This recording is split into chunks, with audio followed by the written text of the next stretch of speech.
Well, good afternoon, everybody, and thank you for still staying. Can everyone hear me to begin with? Okay, that would have become apparent on the next slide because I am going to start with a little bit of audience participation, a bit of a quiz. So I'm the Regional Director for eCommerce at Beiersdorf, and I want to start with a bit of a quiz because when we talk around storms, eCommerce isn't necessarily what springs to mind, so let's set a bit of context.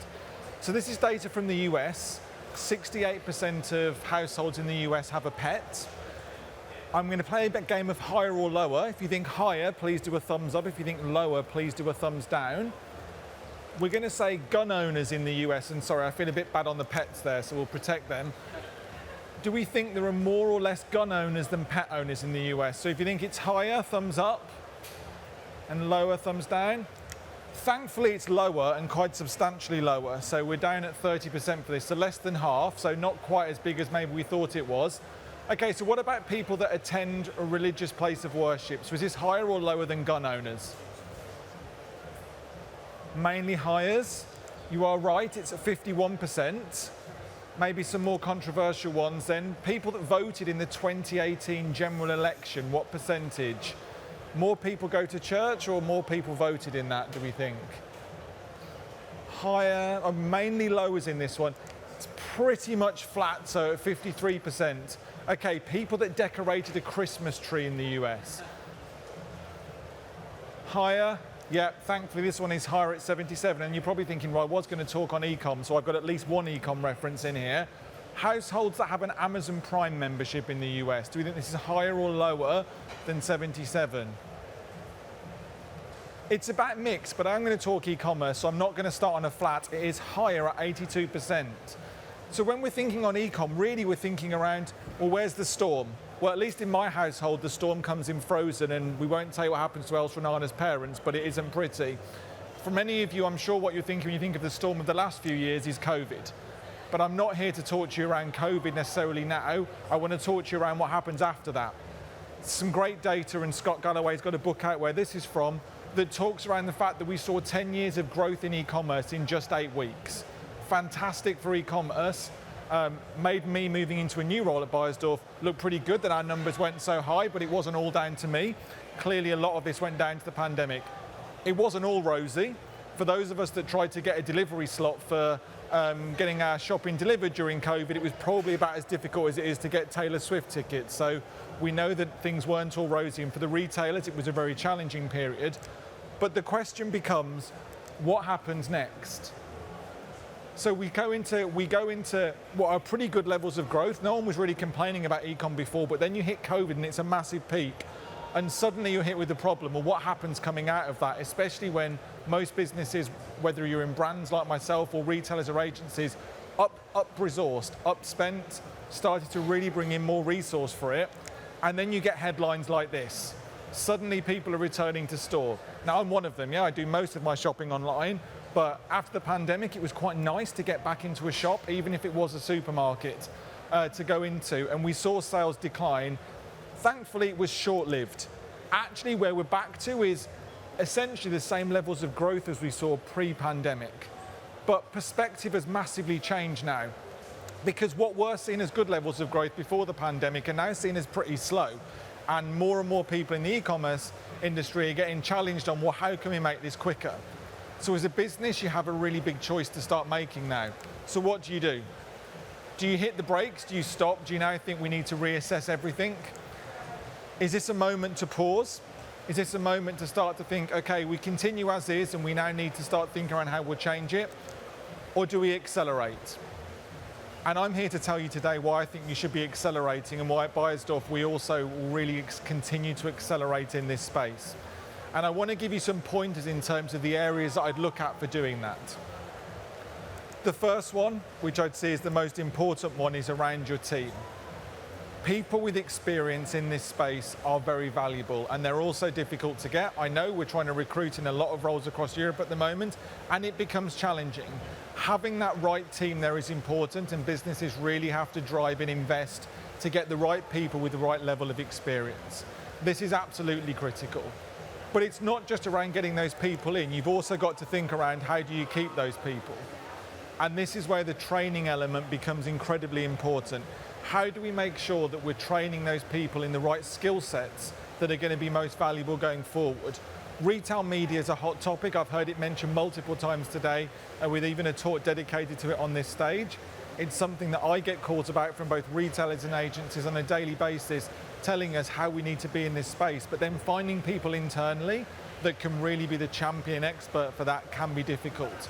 So the message I would be pushing back to your business is you really have to invest and drive with the right people. But it's not just about internally, you also need to think around the right partnerships that you have in place. And the partnerships come really in two core areas. The first of those are around the agency partnerships that we have, and I'm sure within the room now we've got a lot of agencies that have multiple services to offer in this space. The key focus I would say here though is making sure you've got the right specialism. It's easy when you're working for a big brand to have lots of agencies coming to you, and I never take that for granted that people will reach out and want to give up their time to come and talk to me around what they're doing. But it's also about making sure you get the right level of expertise. I've got essentially a kind of three-step approach for how I can assess whether it's an opportunity I want to go after. And that's first, best, unique. Is the technology agency coming to me, are they first in the market on this? Have they got something that's new and different? That's really critical.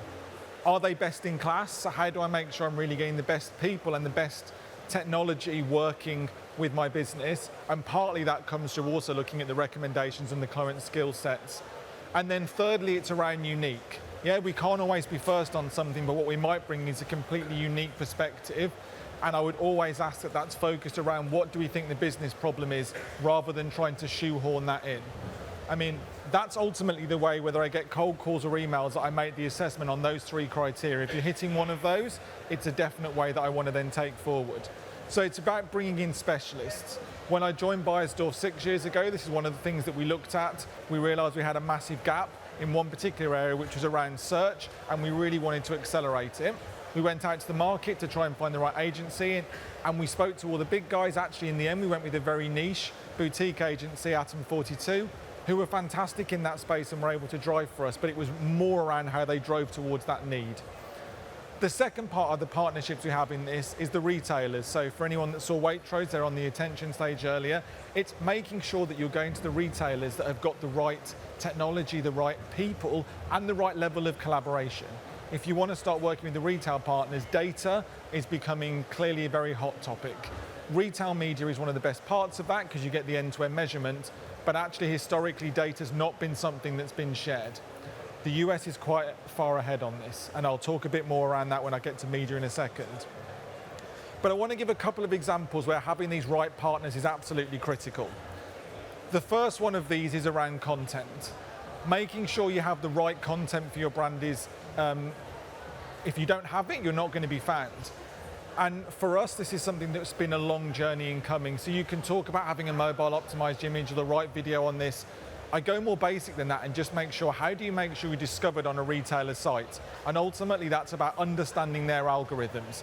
That's where a partnership with both the right agency that can help with their expertise in it and the retailers can really help. You know, changing the product title on one retailer can get you from page 10 to page 1 overnight. In other retailers, it's more around making sure that you've got the description right or you've ticked the box for enhanced content. But having the right partners in place for this is really important. If we then look at the next area around investment, ROI is one aspect to look at, but it's not the only one. I think it's quite a blunt measure, and generally you're always going to have fed back, especially from the media owners, that your ROI is incredibly high because maybe they're taking into consideration sales you get anyway. Making sure that you've got other metrics to support it. So new to brand is something that's really important to us. Making sure we've got not only sales coming in through the media, but are they people that wouldn't have bought the product anyway? And this is where it links into that retail media network.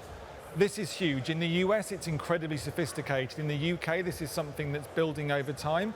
And in the rest of Europe, it is as well. So there are some great examples, Amazon clearly being one of the biggest in this space, but many other retailers now really driving into this space and building a huge level of sophistication that requires the expertise. So these are two areas where you need these experts, you need these partners, but maybe you've still got some of your senior management saying, yeah, but e-com sales are e-com sales and they're still only 10%, 5%, 20%, depending on your industry of your business.